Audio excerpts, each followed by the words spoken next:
Good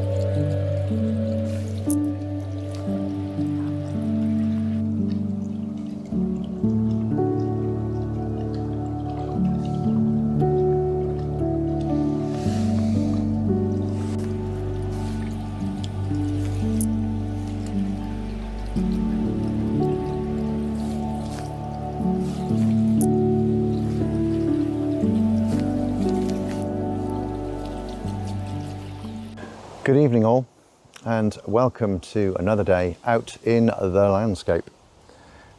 Today I'm at a little bay called Ithsmus Bay on Derwent Water in the Lake District National Park. Been here before. It's quite a famous, well-known location. You'll have seen the composition in the B-roll.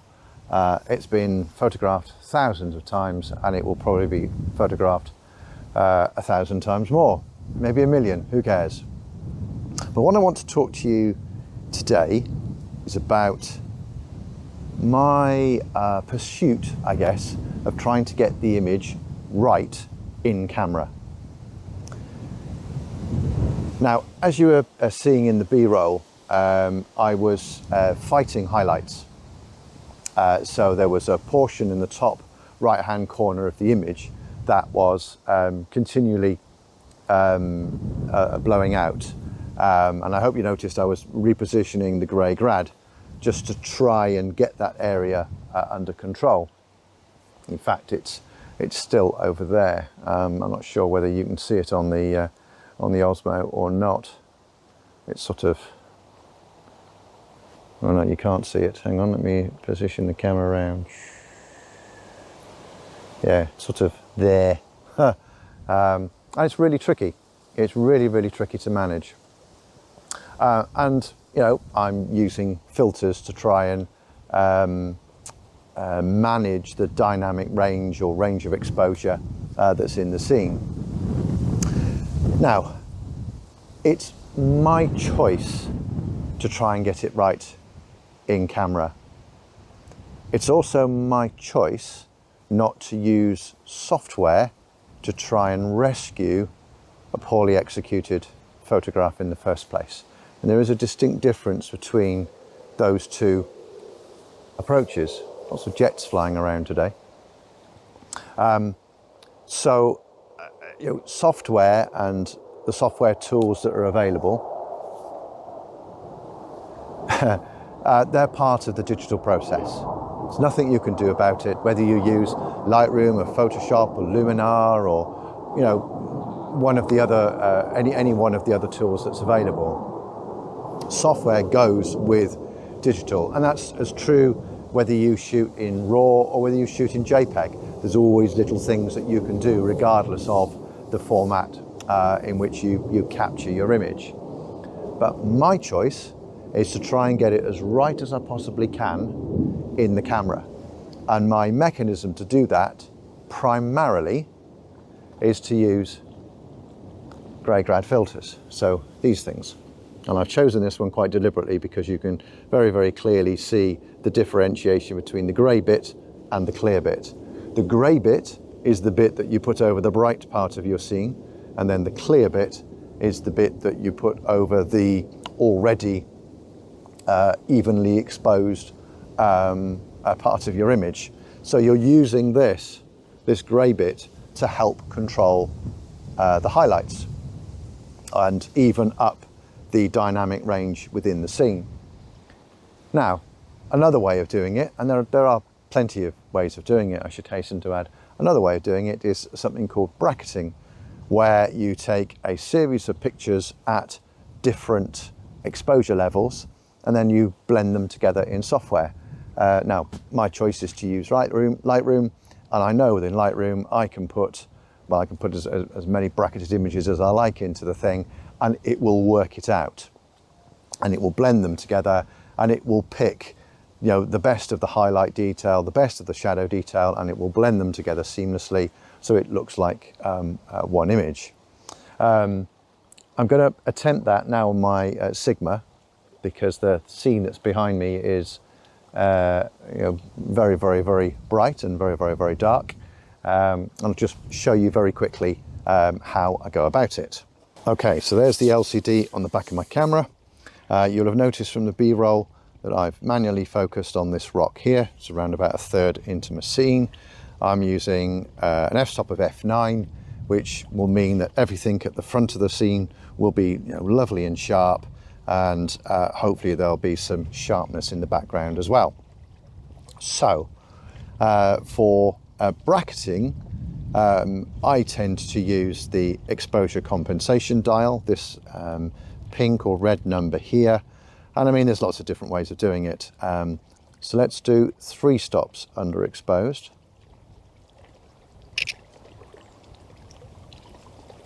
We'll review the image. Have I got any blown out highlights? No, I haven't. Excellent. Right, so now I'll do 2.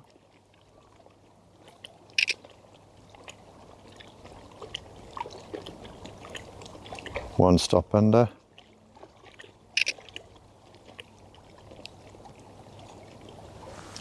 Normal exposure.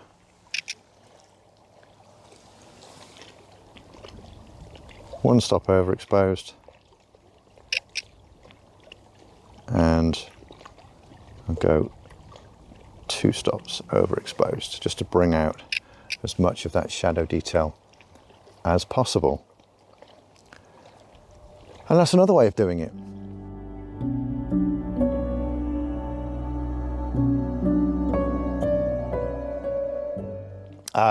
I've not worked out on this camera yet how to do it. You can actually set up bracketing as a function, and the camera will do it for you. I've not worked out how to do that on this camera yet, but you know, that's the basic principle. Right, so let's look at filters. So here's a reminder of the grey grad.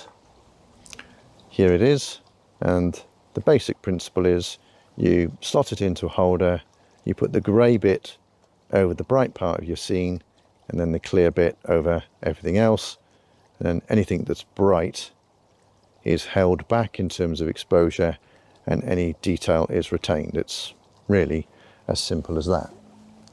Right, so let's pop it in the camera and show you the impact, and show you the impact on the histogram as well. Okie dokie, so there's my normal scene, unfiltered. Oops, LCD switched off. Timing. So I'm going to pop the grad in the slot like you saw in the B-roll. Right, let's lift it up a bit. Right, so hopefully you should be able to see the impact of the grad in the sky as it comes in. There. See the sky get noticeably darker. Let me lift it up again and do it one more time. There. Also, notice the histogram. So let me lift it up again. So the histogram is showing overexposure on the far right hand side. If I bring the grad in, that bar that was over here has now gone. I have got an awful lot of dark shadows. If I up the exposure ever so slightly, I can bring some of those shadows back and still not blow any highlights. I'm just going to check focus, make sure we're good. Yep, that looks all right. I'm still level. I mean, the sky's not wild, but there we go. So F9, ISO 100, 1/5 of a second, 2-second timer. Right, let's review the image. What did we get? Oh, we still got some highlights. Ah! Now that's a 3-stop grad. I haven't got a 4-stop. Oh, I tell you what I can do. I've got 2.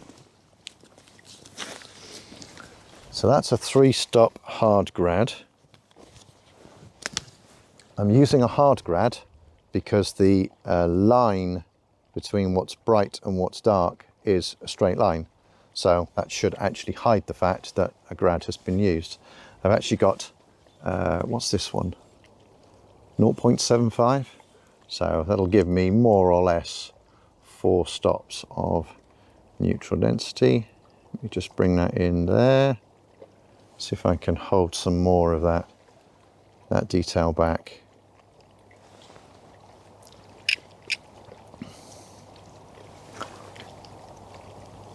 Review the image. Ah, just a hint in the foreground, but I am actually overexposing by 2/3. So if I just bring that back slightly and then review the image. There you go.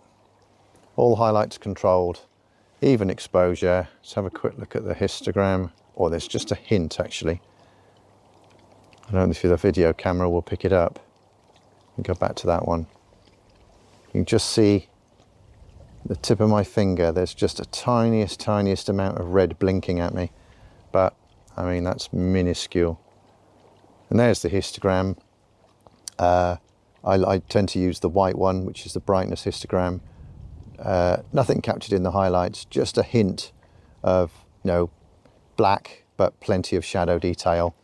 And in software, I will probably, let me just bring up the full, I will probably just bring the brightness of the water down ever so slightly. But look how using the grad has actually retained some of this colour that's up in the sky that ordinarily would be, well, it would probably be obliterated by the brightness. So now I've got a method that works. Sunset is around about now. So what I'm going to do is I'm going to stand and wait and see whether the sky in front of me colours up and gives me a spectacle worth photographing. So let's see what happens.